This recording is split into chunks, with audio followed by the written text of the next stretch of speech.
Fala pessoal, tranquilo? Hoje vamos falar de um assunto um pouco polêmico, falar dos fundos de fundos, famosos FOFs. Será que vale a pena comprar eles? Pagar das administrações, sendo que você pode fazer a mesma carteira você diretamente? Ou será que essa carteira que os gestores fazem, só eles conseguem fazer? Vou responder essas perguntas e dar outras duas insights sobre FOFs que talvez você não saiba. Se você gosta desse tipo de conteúdo, não esquece de se inscrever no canal, porque constantemente tenho enviado esses vídeos sobre ações e fundos imobiliários. Então, vamos lá. FOFs, será que eles valem a pena? O primeiro que a gente vai responder é: consigo fazer a mesma carteira que o gestor de FOF? Isso é um não. Tá? Você não consegue fazer a mesma carteira e o porquê. Para isso, nós precisamos diferenciar dois tipos de oferta que existem no mercado. Uma oferta 700, uma oferta 400 e uma 476. A diferença entre elas é que nós, investidores pessoa física, o varejo, vai investir em ofertas 400. Então, quando a gente faz um IPO, ou quando a gente tem uma subscrição, a gente entra numa oferta 400 que é aberta para qualquer pessoa. Já uma oferta 476 é uma oferta restrita, só para investidores profissionais. Isso também tem uma limitação de só 50 investidores. O que isso acontece na realidade?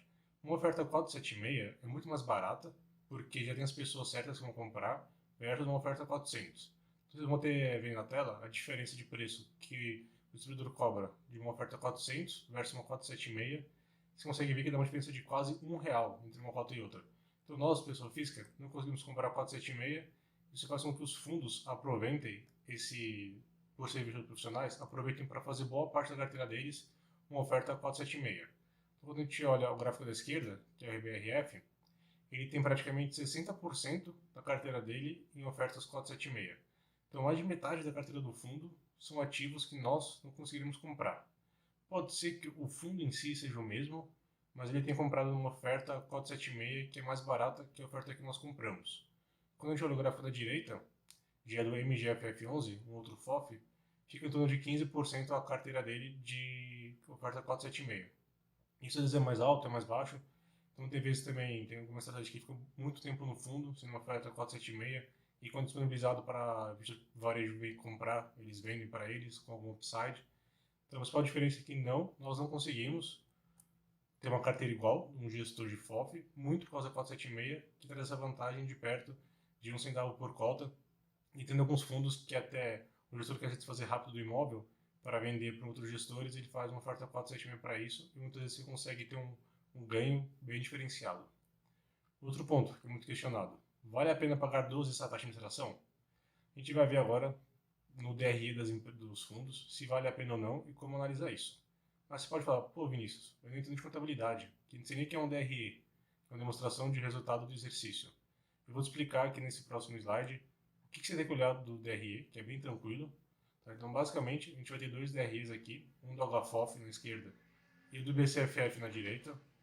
Onde do HFOF na esquerda, a gente já tem o ganho de capital e as despesas somadas, e do BCFF a gente tem um ganho de capital numa linha e as receitas separadas tanto por IR quanto despesas de administração.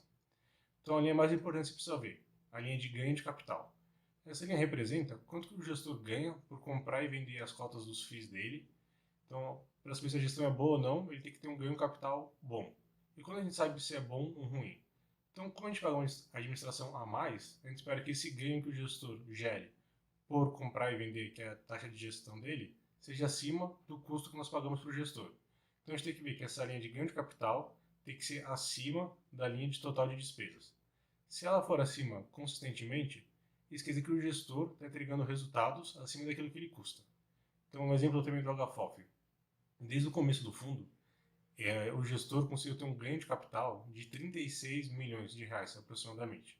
Isso custou para o cotista 6,4 milhões de reais. Então imagina, você pagou 6,4 milhões para o gestor para ele te trazer 36 milhões de retorno.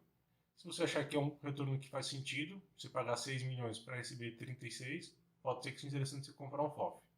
No caso do BCFF, ele não mostra desde o começo, mas ele mostra mês a mês. Você consegue ver que a maioria dos meses, se você pegar o ganho de capital versus despesas do fundo mais despesas de IR, acaba sendo superior. Essa despesa de IR acaba sendo um pouco alta, porque o FOF ele paga imposto tanto no aluguel quanto no ganho de cota, quanto que nós, pessoa física, só pagamos imposto no ganho de cota e não no aluguel. E mesmo ele pagando o imposto que nós, pessoa física, não pagamos, eles conseguem muitas vezes entregar um resultado acima daquilo que deveria ser pelo custo do gestor. Então, o próximo ponto mais importante é um estudo que eu acabei fazendo, comparando, por exemplo, os 5 maiores FOFs do IFIX, que é o índice de fundos imobiliários. Então, por exemplo, você é um investidor que tem uma vida, né, fora do mundo financeiro e você quer simplesmente confiar nos gestores e você colocou nos 5 maiores fundos. Você nem se deu o trabalho de escolher a gestão ou não, você optou pelos 5 maiores fundos e se compara com o IFIX, que é basicamente o benchmark do mercado de fundos imobiliários. Se você vai melhor do que o IFIX, quer dizer que você está indo bem, se você vai abaixo, você está indo uma performance. Esse estudo foi feito desde o 3 de 4 de 2018 até o último dia útil que a gente tem, que é dia 5 de maio, desculpa, 4 de maio. E essa data é basicamente porque o MGFF11, que é um dos principais fundos que está nesse estudo, ele fez o IPO nessa data. Então por isso que começou nesse dia específico. E com isso, a gente consegue ver que essa carteira teórica, desde o início dela, foi melhor do que o IFIX, sendo que ela entregou um retorno no total de 11% ao ano, tá? Isso é o retorno de cota, sem contar os dividendos, quando o IFIX tem um retorno de 9,45%.